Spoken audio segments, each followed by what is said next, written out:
Former All Blacks captain Richie McCaw believes the 2026 Super Rugby Pacific season will carry extra intensity and intrigue as players across New Zealand look to impress the yet-to-be-appointed national head coach. With New Zealand Rugby still deliberating over who will succeed Scott Robertson at the helm of the All Blacks, uncertainty at the top has created opportunity throughout the domestic competition. According to McCaw, that uncertainty is exactly what sharpens standards as the race narrows to leading contenders Jamie Joseph and Dave Rennie. Super Rugby Pacific has effectively become a high-stakes audition stage, not just for emerging stars, but also for seasoned internationals determined to prove their continued value. A vacancy that changes everything. The decision to part ways with Robertson sent ripples through New Zealand Rugby. While the former Crusaders boss enjoyed considerable success before taking charge of the national side, NZ Rugby ultimately felt the team was not trending in the desired direction ahead of the next Rugby World Cup cycle. Now, with the All Blacks top job vacant, attention has shifted toward identifying the right leader to guide the team into a new era. The appointment process has been meticulous. Former All Blacks hooker Dane Coles and acting NZR chief executive Steve Lancaster sit on the selection panel tasked with recommending the preferred candidate to the board. Both have been actively assessing the frontrunners, spending time in Joseph's Highlanders environment before preparing to observe Rennie with the Kobe Kobelco Steelers in Japan. While administrators deliberate, players know one thing for certain: no jersey is safe. And for McCaw, that reality is a good thing. It adds an edge. Speaking on News Talk ZB's on Sports Fix, McCaw explained why a coaching transition injects fresh urgency into the domestic competition. "Oh, absolutely. I think you're right," he said when asked whether the vacancy creates added intensity. "It sort of leaves no guarantees. Not that there necessarily ever was, but I just remember back, I think it was maybe 2004, where there was a whole new change of coaching setup. I was like, man, you're not going to be any favors because you've done something in the past." McCaw's reference to 2004 reflects his own experience during a transitional phase in All Blacks leadership. When new coaching teams arrive, reputations reset. Past achievements matter less than present form. "That's always the way," he continued. "But it's going to add an edge, which is what you want." The word edge is significant. Super Rugby Pacific already carries competitive tension, but with national selection implications heightened, every performance takes on additional meaning. That no guarantees in Black in established All Blacks eras. Certain players often enjoy long-term security due to proven consistency. But when a new head coach steps in, tactical priorities can shift overnight. One coach may prioritize breakdown dominance. Another may emphasize territorial kicking, defensive organization, or expansive attacking patterns.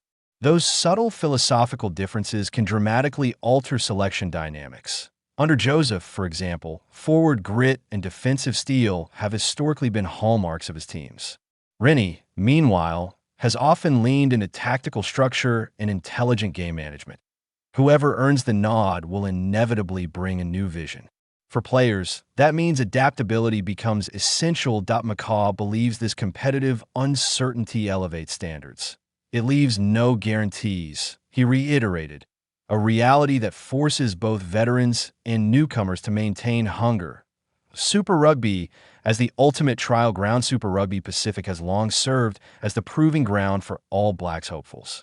It is where future internationals first demonstrate they can thrive under pressure against elite opposition in high-tempo environments. McCaw hopes the coaching race fuels conversation among fans as well. Hopefully, it gets people talking about who might be in the team and who might be the bolters and all that. He said, "The concept of the bolter, a previously overlooked player who surges into contention with outstanding form, is one of the most exciting elements of a World Cup cycle. That's what you want, people talking and watching with interest," McCaw added. "So, it's certainly going to make it intriguing, and we hopefully get some good rugby."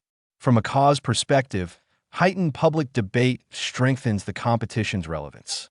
When supporters speculate about selection battles, positional depth, and emerging talent, engagement grows. Veterans versus rising stars. One of the most compelling aspects of a coaching reset is the dynamic between established campaigners and emerging prospects. You get new stars putting their hands up, McCaw noted, and the old fellas that have been around getting into the swing of things as well. For experienced players, the message is clear. Reputations alone will not secure selection. They must demonstrate adaptability, physical sharpness, and alignment with the incoming coach's philosophy. For younger players, the opportunity is enormous. Without entrenched hierarchies, pathways can open more quickly. McCaw understands this better than most. Throughout his career, he witnessed how coaching changes could redefine depth charts almost instantly. The result? Internal competition that sharpens performance levels across franchises. Law trials. Speeding up the game beyond the coaching storyline, McCaw also addressed the law trials being implemented in Super Rugby Pacific this season. These adjustments aim to increase ball-in-play time and reduce stoppages. In essence, to quicken the tempo of matches. McCaw has long advocated for faster rugby. I was always an advocate for anything that sped the game up and took a bit of juice out of the other team's legs. He said, from a tactical standpoint, speed creates fatigue. Fatigue creates space, and space rewards intelligent decision-making. Hopefully, as the game goes on, you're hanging in there the longest, McCaw explained. That's what you want to see as a spectator. For him, the spectacle matters. A faster product not only tests conditioning and resilience, but also enhances entertainment value. A critical consideration in a crowded sporting marketplace that if the law tweaks achieve their goal, Super Rugby Pacific could become even more compelling viewing, particularly with national selection stakes layered on top. A Hall of Fame honor. McCaw's comments came just one day after he was inducted into the New Zealand Sports Hall of Fame, a fitting recognition for one of the nation's most decorated athletes. The double Rugby World Cup winning captain now stands alongside icons such as Jeff Wilson, Wayne Shelford, Colin Meads, Jonah Lamu, Brian Lockwood, John Kerwin, Michael Jones, Sean Fitzpatrick. For McCaw, the honor remains deeply humbling. I've finished playing for over 10 years now, and to still get things like that is very humbling, he reflected. The 45-year-old acknowledged the weight of the company he now keeps. You look at all the names that have already been inducted. There are some true legends of New Zealand sports through the years, so it's very cool to be alongside them. Even in retirement, McCaw's influence endures, not just as a symbol of past success, but as a thoughtful observer of the game's evolution. A season of intrigue as Super Rugby Pacific unfolds, anticipation built around the All Blacks coaching announcement. Each standout performance will be dissected through the lens of selection implications. Will Joseph's hard-nosed philosophy prevail? Will Rennie's international experience win the day? Which players will adapt quickest to the new regime? For McCaw, the uncertainty is healthy. Competition fuels excellence. Change drives innovation. And opportunity sharpens ambition. The 2026 season may ultimately be remembered not only for its results, but for the platform it provided, a stage upon which the next generation of All Blacks contenders emerged in a nation where rugby excellence is both tradition and expectation. That edge McCaw describes could prove invaluable as New Zealand awaits its next leader in black. Super Rugby Pacific has never felt more consequential.